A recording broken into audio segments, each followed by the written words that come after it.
Hello students, now I will explain you the science of class 8 lesson 9 page number 115 metamorphosis in silkworm and frog.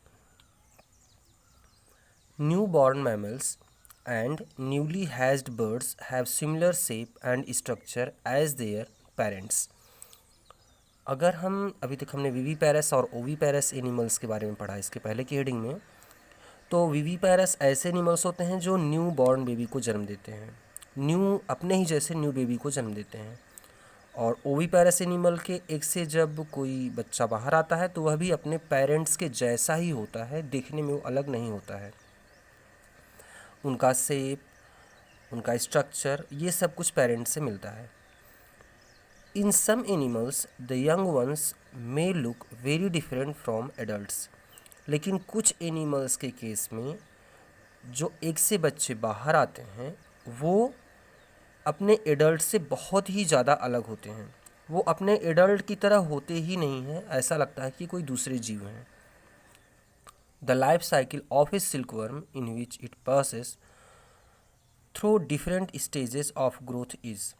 अब जैसे हम silkworm का example ले लें, silkworm के egg से जो जीव निकलता है वो बहुत डिफरेंट होता है अपने एडल्ट से, और वो कई प्रोसेस के बाद एडल्ट की तरह दिखता है।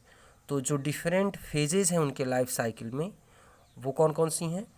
पहले फीमेल एग ले करेगी, एग के बाद फिर एग से लार्वा निकलेंगे, छोटे छोटे कीड़े जैसे होते हैं। फिर ये लार्वा प्यूपा में बदल जाते हैं अपनी तरफ एक हार्ड कवरिंग बना करके। फिर प्यूपा को तोड़ करके जो एनिमल बाहर आता है वह अपने एडल्ट से मिलता जुलता है। तो फिर इस तरीके से एडल्ट्स फिर से एग ले करते हैं, एग से लार्वा, लार्वा से प्यूपा और प्यूपा से फिर एडल्ट का फॉर्मेशन होता है। The pupa of A silkworm looks very different from adult moth. और इसमें एग से निकला लार्वा, लार्वा से प्यूपा, ये दोनों ही एडल्ट से बहुत ही ज़्यादा डिफरेंट होते हैं देखने में। स्टूडेंट्स, अब हम लोग पेज नंबर 116 पर हैं। अगर हम ये ऊपर स्टूडेंट्स जो फिगर दिया गया है यह सिल्कवर्म का है। इसमें सिल्कवर्म जो एक तितली की तरह दिख रहा है अपने एग देता है पत्तियों के ऊपर। फिर पत्ती से देखिए लार्वा निकल रहे हैं, लार्वा छोटे छोटे कीड़े जैसे हैं जो पत्तियों को खाते हैं। फिर इससे प्यूपा बनता है और प्यूपा से फिर बटरफ्लाई या फिर जो सिल्कवर्म होता है यह डेवलप होता है। अब फ्रॉग के केस में देखिए स्टूडेंट्स, नीचे उसके फ्रॉग का है। A frog is another such example in which a tadpole looks so different from the adult. Students, frog हम सब ने देखा हुआ है, हम सब इसको पहचानते हैं। फ्रॉग जब रेनी सीजन का स्टार्ट होता है तो फ्रॉग अपने एग्स को पानी में देते हैं। फीमेल फ्रॉग जो होती है अपने अंडे पानी में देती है और फिर देखिए अंडे के अंदर छोटे छोटे जीव डेवलप हो रहे हैं और इनसे फिर टैडपोल बाहर निकलता है। और ये टैडपोल देखने में मछली जैसा होता है, फ्रॉग से बिल्कुल नहीं मिलता है। देखेंगे तो ये कहें, देखने के बाद ये लगता है कि पूरी मछली है, लेकिन फिर से इसमें देखो पैर निकलना शुरू होते हैं, फिर उससे धीरे धीरे फ्रॉग जैसा है दिखने लगता है और फिर इससे फ्रॉग का फॉर्मेशन होता है। तो अंडे देने के बाद कई फेजेस आती हैं और उसके बाद एनिमल अपने पेरेंट्स जैसा दिखता है। A frog is another such example in which a tadpole looks so different from adult. The transformation of larva into an adult silkworm and that of a tadpole into a frog through drastic changes is called metamorphosis.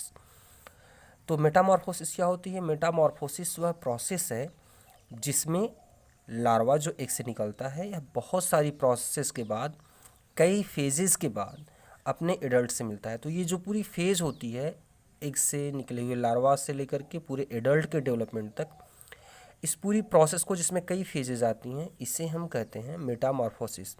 तो Metamorphosis वह process है जिसमें कोई animal अपने एक से निकलने के बाद लार्वा से होते हुए फिर और दूसरे फेज़ों से होते हुए एडल्ट में चेंज होता है। स्टूडेंट्स, जितने छोटे जीव होते हैं जो नॉन कॉर्डेट्स होते हैं, काफ़ी जीव इसमें, जिसमें तितलियां हैं, मक्खी हैं जो हमारे घर में होती हैं, और भी बहुत सारे एनिमल्स हैं जो मेटामॉर्फोसिस प्रोसेस से गुजरते हैं और इनके एक से लार्वा निकलता है, लार्वा से प्यूपा बनता है, प्यूपा से फिर एडल्ट एनिमल का फॉर्मेशन होता है। तो इस तरीके से मेटामॉर्फोसिस बहुत सारे जीवों में होता है। तो स्टूडेंट्स, एक चीज़ आपको यहाँ तक समझ में आ जानी चाहिए कि विविपेरस एनिमल्स ऐसे एनिमल्स होते हैं जो सीधे अपने बच्चों को पैदा करते हैं और ये बच्चे अपने एडल्ट से पूरी तरीके से मिलते हैं शेप में और दूसरे कैरेक्टर्स में। विविपेरस एनिमल्स ऐसे होते हैं जिनके जो पहले एग देते हैं उनका फीमेल पहले एग ले करेगा और एग से बच्चे निकलते हैं, ये भी अपने एडल्ट से मिलते हैं। लेकिन जहाँ मेटामॉर्फोसिस की प्रोसेस आती है, मेटामॉर्फोसिस प्रोसेस में जो एग से लार्वा बाहर निकलता है या जो भी एनिमल बाहर निकलता है वह अपने एडल्ट से बहुत ज़्यादा डिफरेंट होता है और कई फेजेस में जाने के बाद में तब वह अपने एडल्ट से शेप में और दूसरे कैरेक्टर्स में उनकी तरह हो जाता है।